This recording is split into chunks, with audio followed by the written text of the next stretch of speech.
Yo, Assalamu alaikum. Mbading Gambian call, Mbading UDP call. Albadi Malam Yunus Hydra. Balbe Kontrona, Altonal Jambundawala. Okay, ko Yunus Hydra, the most misunderstood politician in Gambia.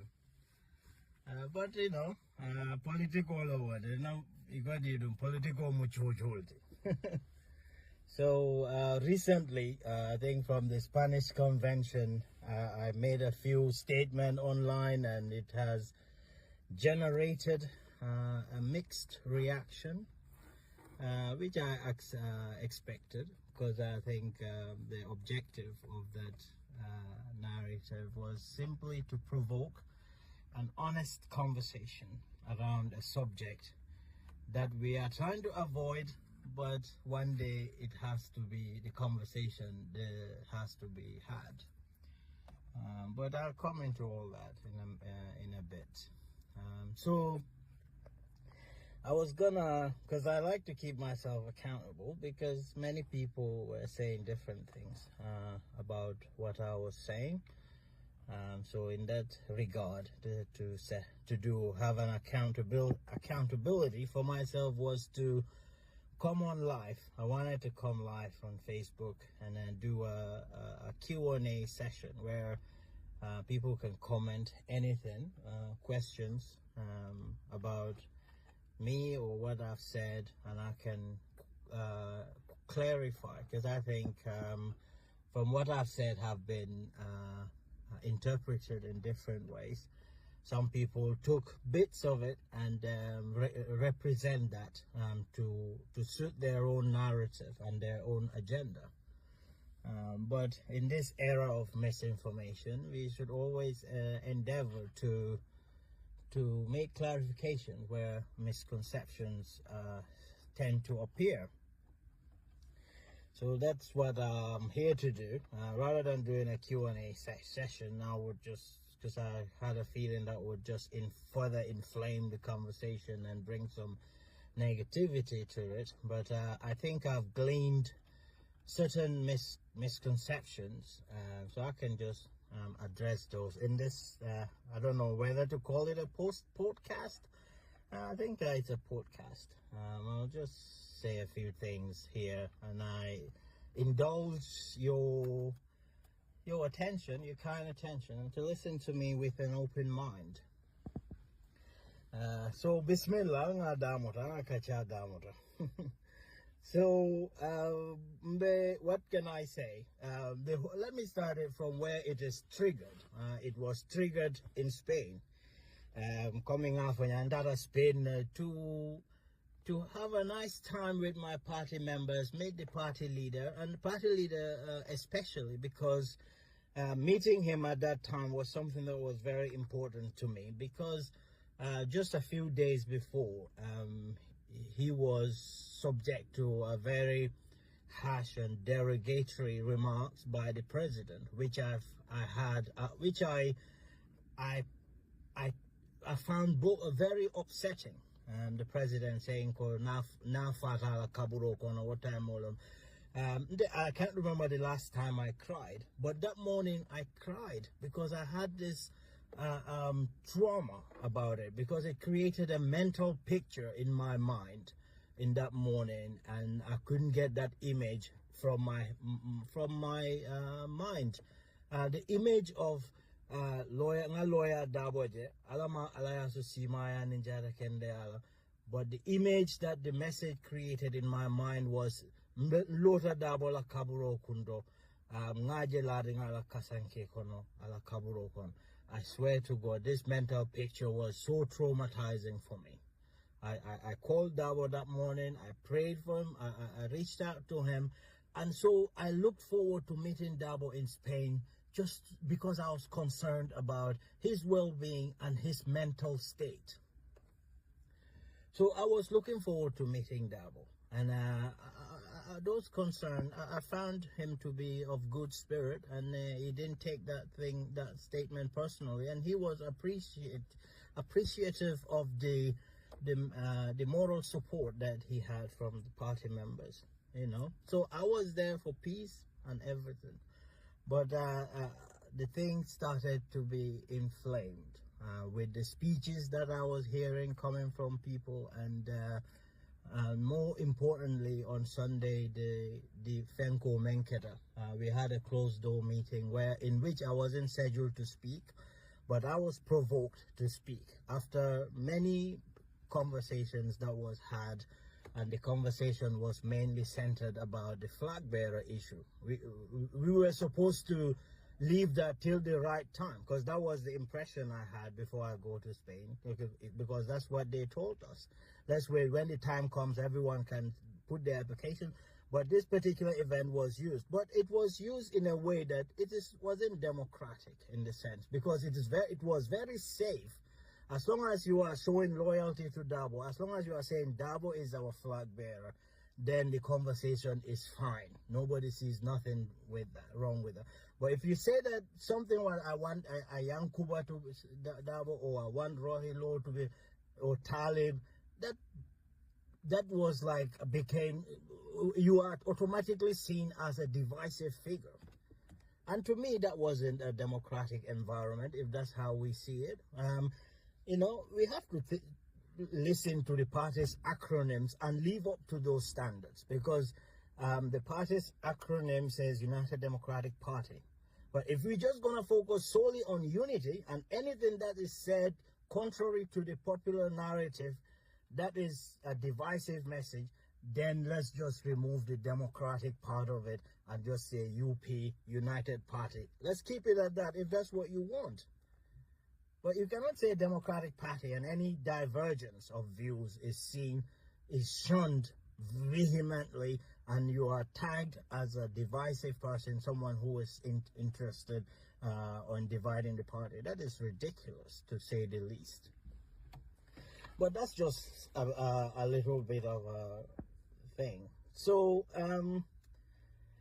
for me, generally, like I said, my objective for triggering that conversation was successful. The objectives are met because it started a genuine conversation, and more importantly, the wrangling, the internal wrangling that was happening, became was allayed in the sense that what I said in the open was later validated by Lohi Malik Law coming onto the platform for the people by the people, and everybody listened, and they knew exactly that she had something against a particular person in the party, someone who happened to be her colleague, who she was supposed to work with in harmony and unity and for synchronized effort for the betterment of the people that they represent.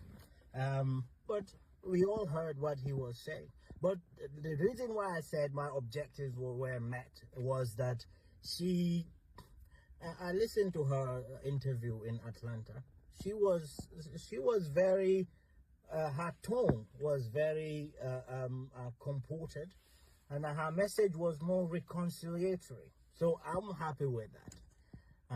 So let's move on, because we are a party and we're supposed to be united. Unity is very important in any political parties, and I have listened to the concerns, and one of the concerns that was raised about what I was saying was unity was important at this time. So this flag bearer issue, which is the most contentious issue, should not be said now. Let's wait for the right time. And I argued we can do it now or defer it for later.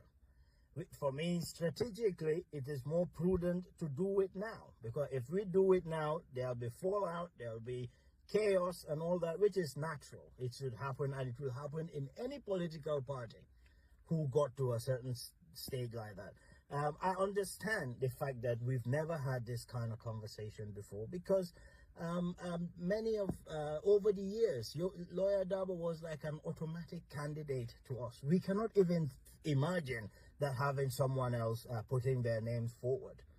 And then, so, but it's got to a crucial time that people start to look at, okay, what can we do differently?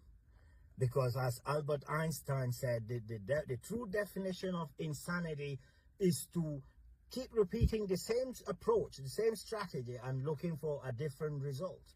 So it's got to a time that we have to have that conversation to say who is the best candidate that can lead the country into the party into elections and have a good prospect of winning.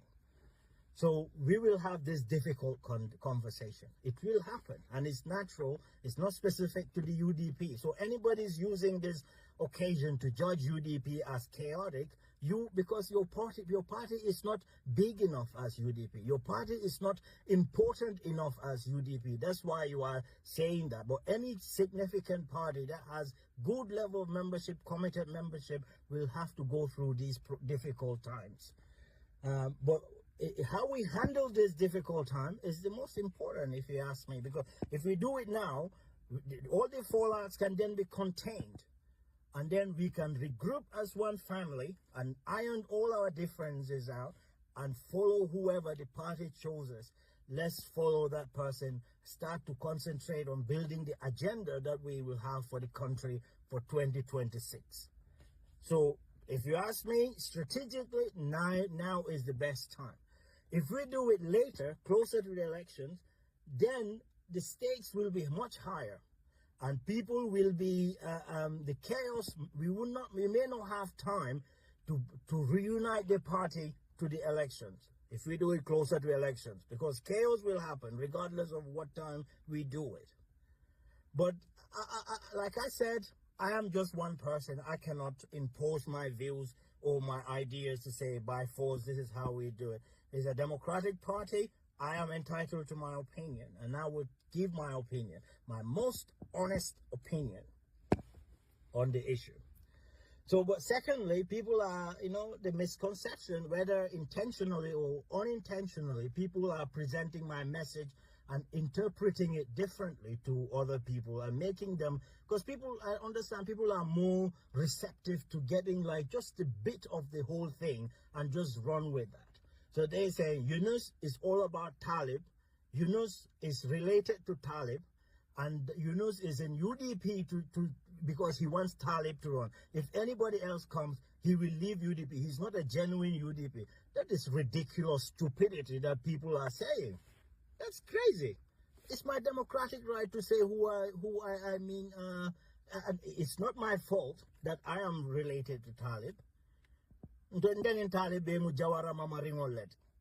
So, but when it comes to objective reasoning, I have my opinion, and I based it on strong reason to say, Talib has a better chance of winning election 2026, because Talib will get UDP out of that stereotype of tribalism that the people have against UDP. Whether it is true or not, that's a topic for someone else, not for me. I'm not going to talk about that.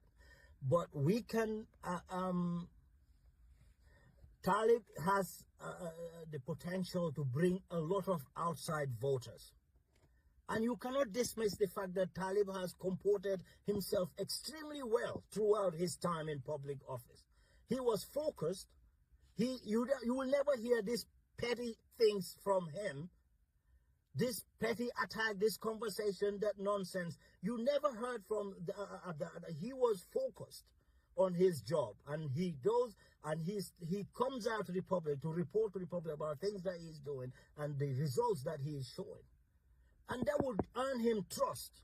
So Gambia has gotten to a point that they just want someone who will just take all this brouhaha away and continue to focus on their priorities, and that's it. If that happens, even Yunus Hydra I will likely delete my Facebook and move on, because boy, nonsense every day. Kabriya jamena time on kalla radio to mediamola. We have families, we have other priorities to be talking about the same things. If I have a feeling my country is in good hands, good leadership, I will have that time to sleep. And you cannot tell all the alternatives within UDP. Talib is the most outstanding. Many people trust him, He will be tribally neutral when he is in government. At a six Fisiandila Sidoti. Abe Siode killing I more bedo I banko, I more unite the I banko move the forward. But anybody else, we can try other alternatives. But I have my opinion to say that I think Talib is best suited, but that's just me. That doesn't mean go Nimo don't tambit and Tebebola UDP. That's not. I'm a Democrat. I believe in process. We have a fair and transparent process. If anybody emerge from that, they Yunus Hydra, Nankali Alala, Mbebla Marile Noma. I'm not saying Talib by force, and you cannot blame me for being related to him because I have no control over that. Mobuka for Alaela Fenin Jumale Wulu. But Alale Woke. But let's listen to each other. Now, what I'm saying is the same. Let's have a fair system. And it will not be fair if Dabo puts himself forward, because it will tilt the scales to his side, because we all respect him. In our form put forward, nobody will dare to challenge his authority. But does that mean he will get us to the promised land? I don't know, but if I'll be honest, I'll say no, based on that we have missed many opportunities and the country is at crossroads, and UDP is also on crossroads, because if UDP missed 2026, then all the resources and time and effort and people who have sacrificed and died for the party, including Dabo's own sacrifice, will be futile. Then the UDP will be severely weakened, and Barrow will have a smooth sail through the rest of the journey. I don't know what is going to happen. We just UDP alamanta bengol molsa thank you. But mola diamol siasale. So ikafoko and for is distraction. It's causing distraction. I don't know what that means, causing distraction. What are we getting distracted for? Right now, the main thing that is being talked about is the Constitution. And personally, I've made my peace with the Constitution, because the Constitution is, I've looked at it. I know it's against the wishes of the people, because the people have given their verdict on it. We had an extensive consultation on the Constitution, and we've spent enormous amount of money on the Constitution. But then Baronial, they took it and bring their own version of it. I'm thinking they want to impose that. So for me, there's no conversation there. Even having the conversation is showing we are playing to Barrow's cards. When the time comes, I will advocate for it to be rejected.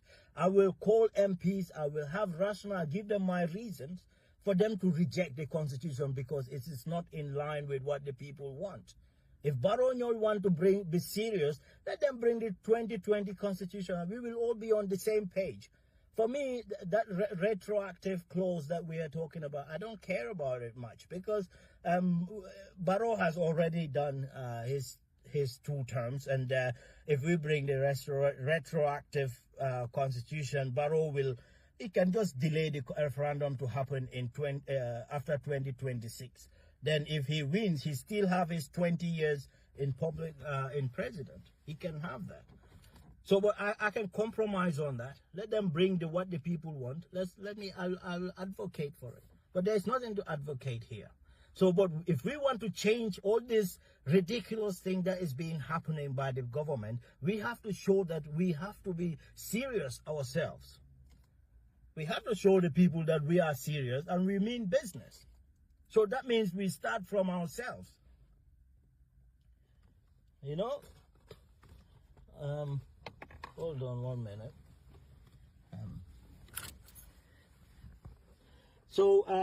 After the distraction,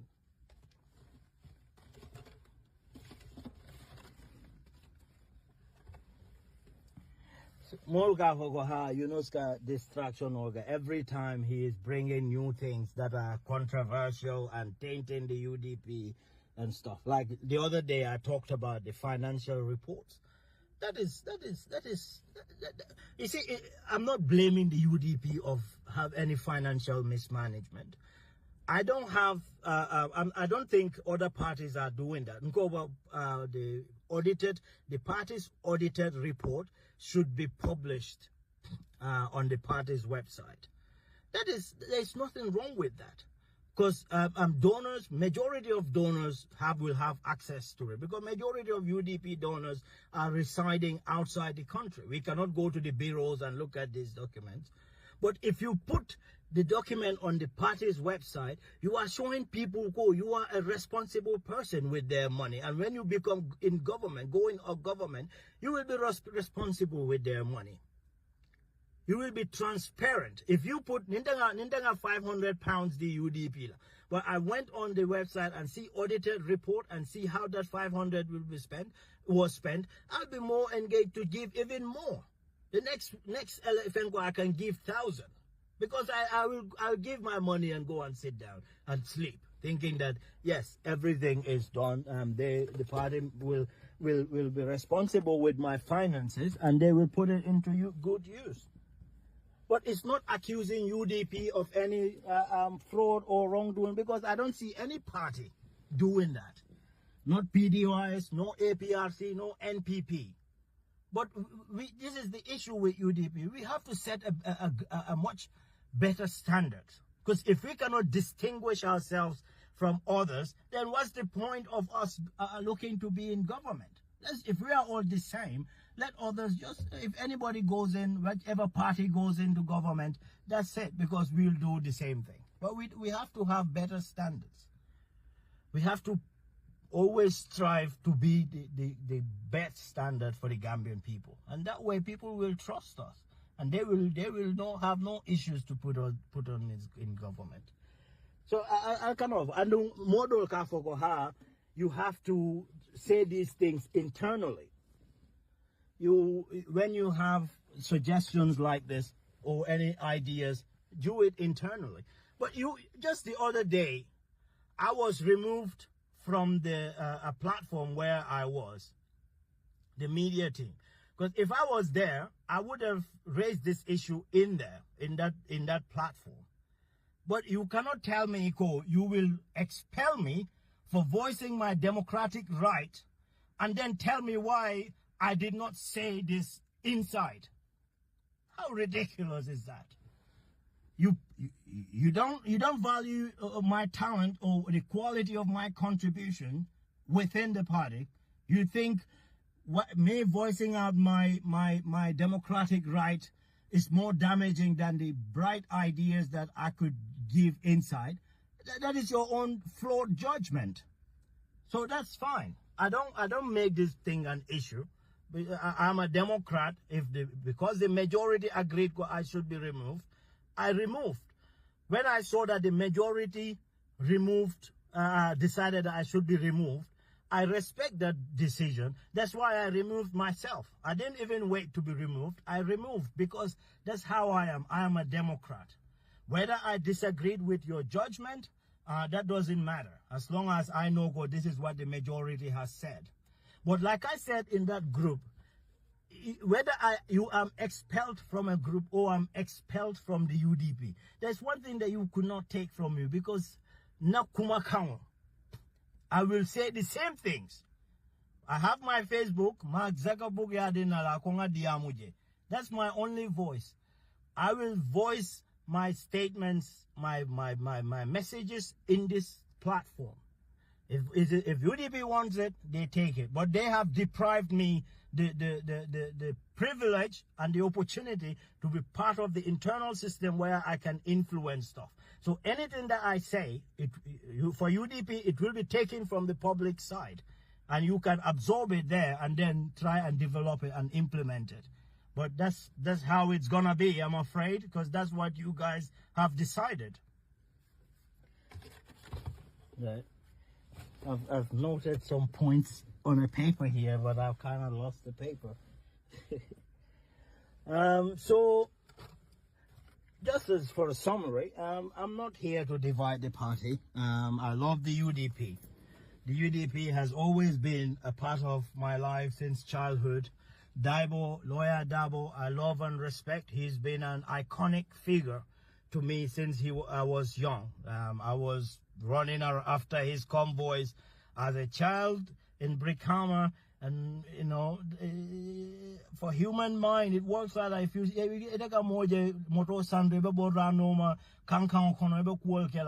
that person will stick into your mind forever, and that's how it is. I have respect for him, but I have higher expectations for Dabo. I have much higher expectations and much higher standards for him. And that's why when Barrow can do something, it won't disappoint me that much. I'll show my displeasure of it. But when something is related to Dabo, I am even more disappointed. Which brought me into the land issue. You know, I've made my point on that. I wouldn't want to further inflame that side. But I've listened to him, his rationalization of it on Kerfado, how he made counter arguments from some of the things that was being said. But there is one side of it that I found very, very, very, I don't know, but I wasn't happy to hear that. The fact that, you see, Dabo has acknowledged in that interview that the system is unfair. The system is not unfair, and is skewed against the poorest and the most vulnerable people in that country. And they further justified that by the fact that the poor people do not have the means to develop properties when they have been allocated them. That is very unfortunate. Because, number one, the standard that I set for Dabo is the same standard I set for myself. I'll say it here. So, for me, I will never benefit from a system or allow my family member to benefit, my immediate family member to benefit from a system that I've already characterized to be unfair. So, this is my problem. Make the system fairer. If you have a man of influence, you have power, you have served as high as a vice presidency, try and make the system fairer. Don't leave the system there for your family members to benefit from it. And to say that the poor people cannot have the means, just give them the land. Like if you give someone a land that he could not develop, the land is worth, let's say, 1 million. He can sell the land for 1 million and go and buy a place for 100,000, as remote as possible, and use the 900,000 to build something, whatever, just to have a place that he could call home. But we didn't advocate to optimize this system to make it fairer. But what we've seen is we did not do that. But on the other hand, we have relatives who benefited from it. That is very unfortunate. You see, like I said, these are some of the disappointments that I come across, and I don't like it. And I have to speak. And something similar also at the French, when we were in Spain, one of Dabo's speech on Sunday, he said, he admonished the party supporters that criticized the MPs for accepting a luxurious vehicle of $3.5 million. But he admonished us for saying that, and his reason was PDOIS MPs and other political party MPs all benefited from those vehicles, but we never seen their supporters criticizing their MPs for it. But we are not going off other people's standards. We should set better standards. So I would expect Dabo as a leader to have a word with the MPs and say that this is ridiculous, because you guys are representing some of the poorest people in the world. You can buy a car for 1 million or maximum 1.5 million. That would allow you to do your job. You can commute around your constituent and provide the people support. But if you go for 3.5 million, that is luxurious. That is a luxury that the poor people cannot afford. But if Dabo did not do that, I would at least expect him to just stay quiet on the issue if there is a political consequences for it. But to come and say we should not do that, that is very unfortunate, because it's our right to say, put our money into better use. Don't use it on yourself. And we should not be measuring ourselves by other people's standards, because we want to stand out. We want to show that we are the best and the most upright party that is truly established for the ordinary masses who are suffering in that country. So we should not use anybody's yardstick in that endeavor. And this is what I was saying. So people who will criticize me, they can criticize. I know, what my message did not go well with many people. Some people took a positive side of it. Some people took negative. Some people were even very unfortunately insulting me. Insult bukamoke cake hendoti. Momanke cake hendoti by just getting your social media at your own corner and comfort of your bedroom to insult other people. Anybody can do that. Amanke cake hendayad. I can do that. I have the ability to go on Facebook. Ngabama ji momoe adiata ngadu ikomola. Ngakuma nori ngofo adiate da ngata langa ji sumaming ngasino. Anybody can do it. So you cannot measure your jambaria on that. That shows how foolish you can be. And anybody can do it. Sign dunya tambita wala. People fight intellectually. Men intelligent wale no. And we've all been tested. So I've lived in the United Kingdom. I pursued higher education. I was assessed by internationally recognized standards, and I passed all my exams with flying colors, and I'm qualified to live and work in any country in the world. I can do it. But we cannot say that for everybody.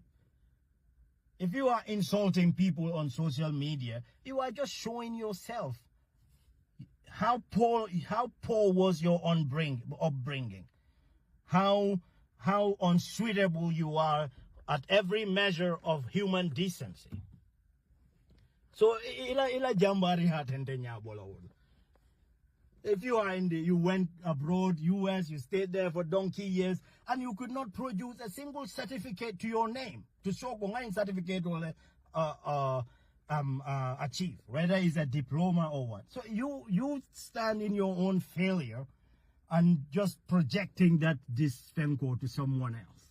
That is fail shit, man. Dabuga morning, Gambia. You can tell me don't be young cutting. I know some of the things that people, they try to find perception on people. You see Yunus, he talks about his mother a lot, but he never talks about his father. Then you use a conclusion, go, Yunus don't have a father, he doesn't know his father and all that nonsense. That is ridiculous, very unfortunate. For me, my dad passed away when I was very little, I think about 6, 7. That's when my dad passed away. May God rest his soul. Even before that time, my dad, he married.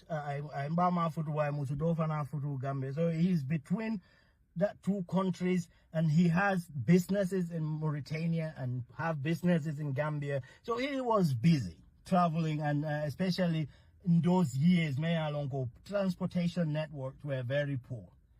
So I don't get to spend much time with him. I don't know him much, but I still remember some of the warm hugs he gave me when he comes home, and sit with me, so make jokes with me, hug me, kiss me. They said I miss those moments.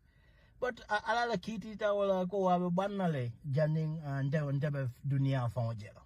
So I cannot have much memory of him and talk about him the way that I talk about my mom. But I am very proud of my mom, because my mom has brought me in ways that they grew up in a family where both parents are present, for me to become way better than those. Because I think every parent wants one thing for their child. You will be respected. You will be well mannered in society. You work hard and be successful. You work hard and get be highly educated and raise a family. Is decent. But not everybody can afford to raise a family these days. Some people cannot even have a girlfriend. And they're all jealousy and envy towards you. That's what they are projecting. Because you are everything that they could not be. So let's all rot in our own misery. But let other people's be. Don't try to show just because you are able to go ahead on the back of social media and make some insult. Who cannot do that? I certainly can. You know, and then we have people, because those people are on social media, they can be rational, but they are excessively obsessed in protecting certain people. Na alfal, alkane disrespect. Alkana na alfal disrespect. I'm all for that. I know I will not disrespect na alfal. Because I have that belief, na religion, na tradition is in line with that. And I agreed. And the more I work with elderly people, the more I have that compassion for elderly people to know that they should be respected. But if people put themselves in position of consequence, then you cannot say, we will not insult them, but holding people accountable, you interpret that as an disrespect, then you are just a foolish person. Because when it comes to my country, it's not about individual people and their respect. It's about how you decide. Because when you make decisions, it has consequences. You are leading lives of consequence. When public officials' actions and their inaction have a far-reaching consequences, because it can get people to die. It can take the country backward. It can put the country into chaos. So people, regardless of who they are, regardless of their age, as long as they pursue that public office and want to make decisions for me and my future, they will hear from me. They will hear the absolute truth in me. So not one would disrespect let Albala corner or you know Mankulu, you know that is your stupid judgment. It's a backward judgment. Didn't wo keba musukafuke then hadama de obey respect. But I will speak for my country and myself and my children and my children's future about people who vow to hold office or who vow to lead my country. I will hold them accountable unapologetically about how they decide for my future. Look at the state of that country, how backward people are suffering, people are dying of preventable causes, and you are saying, hey, how can I for? You have to be disrespectful. You have to be respectful. That is nonsense. So, anga Gambia nyato, ponyale Gambia sambala nyato, and ponya nyanta folale. I love and respect Lawyer Darboe. I admire them for his sacrifice, and that's something that he has had in our history. But Allah Kerol and your Sabol Nendiro, it doesn't care, because I believe I'm on the right side of history. And one day or the other, we will get to that mark where you will look at me and say, Yunus, you are right, we should have done better. So, Alankara nyo nene. Anga nyo muta, anga bankola kuoje. Beyond everything, nga bankola kuo kela itanyato. Because what are important. This is not about me personally. I don't have any agenda. If anybody is nominated as a flag bearer of the UDP, Nde Yunus Hydra, I will rally behind them. But what I don't want is an unfair system against someone else. I'm all about justice. I'm all about equality. Because I believe in a fundamental principle that all human beings are created equally and they all deserve respect and dignity.